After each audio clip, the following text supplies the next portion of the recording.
two, three, four. Assalamualaikum warahmatullahi wabarakatuh. Nama saya Naufal Alfiqurudillah. Di sini saya akan menjelaskan tentang struktur dan fungsi alat-alat reproduksi pada pria dan wanita. Selamat menyaksikan. Nah, sekarang alat reproduksi pria. Alat reproduksi pria dibagi menjadi dua bagian, yaitu bagian dalam sama bagian luar. Di bagian dalam yang pertama itu ada testis. Yang mana sih testis itu? Testis itu yang ini. Jadi di dalam testis itu terdapat saluran yang berkelok-kelok yang disebut tubulus seminiferus. Tubulus seminiferus ini di dalam tubulus seminiferus ini terdapat namanya sel Leydig dan juga sel Sertoli.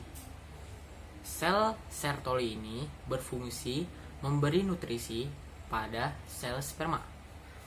Kalau sel Leydig berfungsi memproduksi hormon testosteron yang nantinya berfungsi untuk memproduksi sel sperma atau yang disebut spermatogenesis. Nah, setelah testis ada namanya epididymis. Yang ini nih, ini namanya epididymis. Jadi epididymis itu saluran yang keluar dari dalam testis. Epididymis ini fungsinya tempat penyimpanan sementara sperma yang belum matang dan tempat pematangan sperma. Jadi sperma dimatangkan di epididymis. Setelah epididymis ada namanya vas deferens. Nih vas deferens nih, saluran vas deferens. Jadi saluran vas deferens ini berfungsi menyalurkan sel sperma dari epididymis menuju vesicula seminalis. Nih di sini. Lalu ada namanya vesicula seminalis. Vesicula seminalis ini termasuk kelenjar dalam alat reproduksi pria. Ada 3 kelenjar dalam alat reproduksi pria. Yang pertama ada namanya vesicula seminalis. Yang ini gambarnya nih. Lalu kelenjar prostat. Yang ini nih.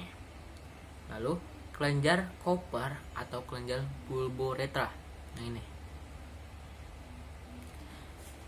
Ketiga kelenjar ini berbeda-beda fungsinya. Yang pertama, vesicula seminalis.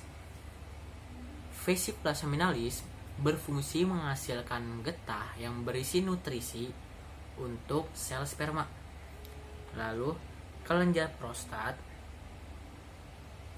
berfungsi menghasilkan getah yang berisi asam-asam fosfolipid yang nantinya berfungsi menetralkan sperma dari suasana asam di dalam vagina atau bekas urin di dalam uretra.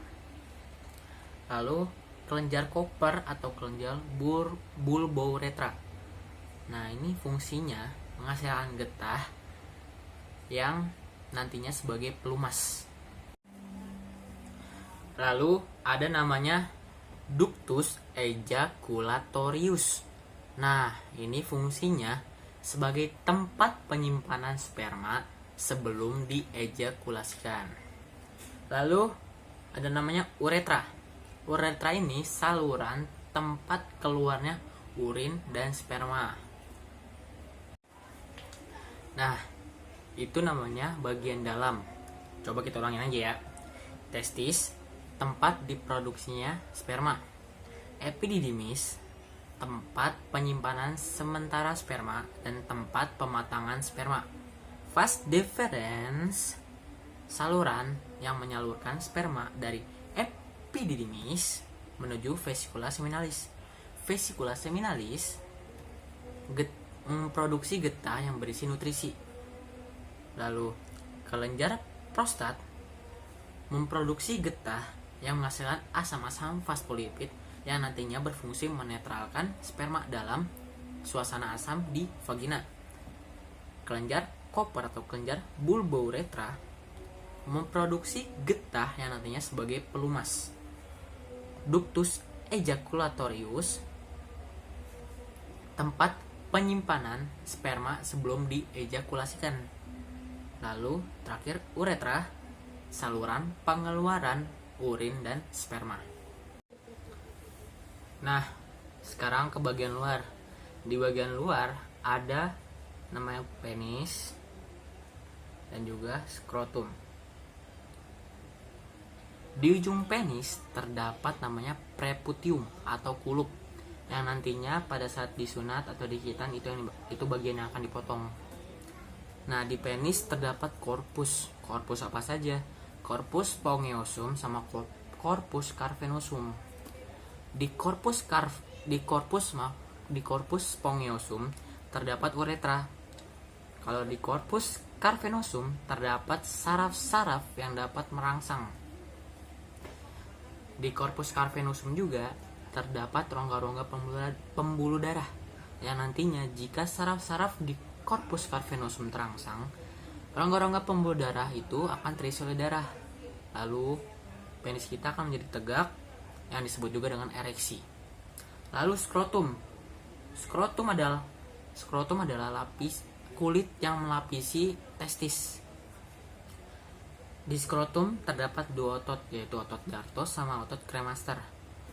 Otot dartos adalah otot polos yang mengulurkan skrotum pada suhu dingin, sedangkan otot kremaster adalah otot lurik yang menjaga suhu pada testis.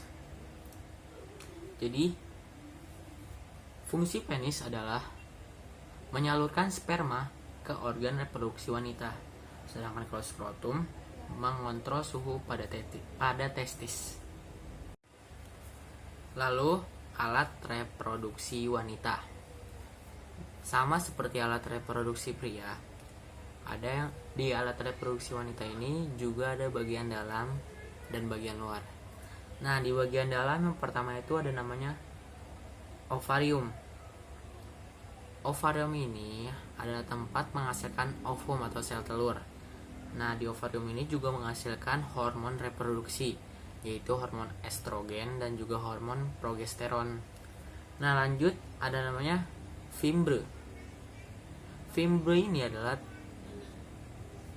berfungsi sebagai penangkap ovum yang keluar dari ovarium.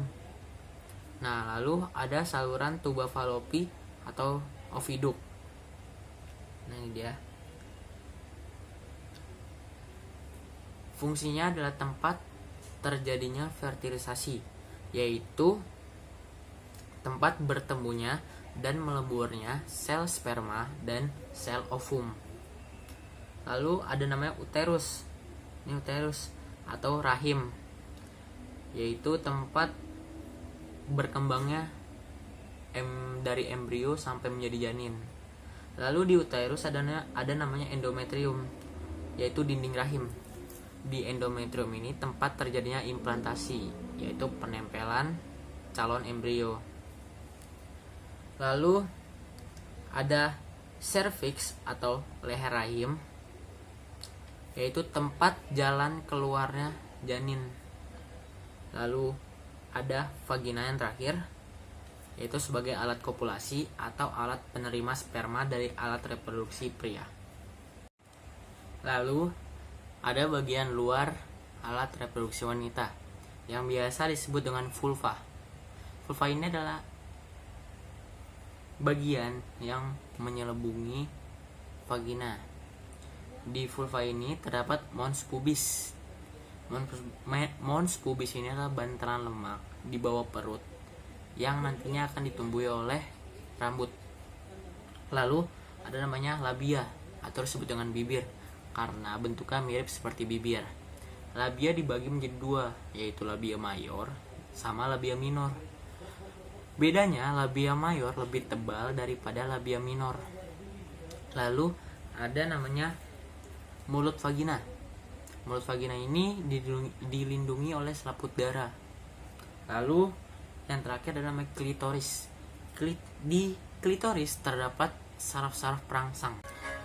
Terima kasih yang sudah menonton. Kalau ada komentar, saran, kritik, atau pertanyaan, bisa langsung aja tanyakan di kolom komentar ya. Jangan lupa like-nya, subscribe juga. Semoga ilmu yang saya berikan dapat bermanfaat bagi teman-teman semua. Mohon maaf bila ada kata-kata yang salah.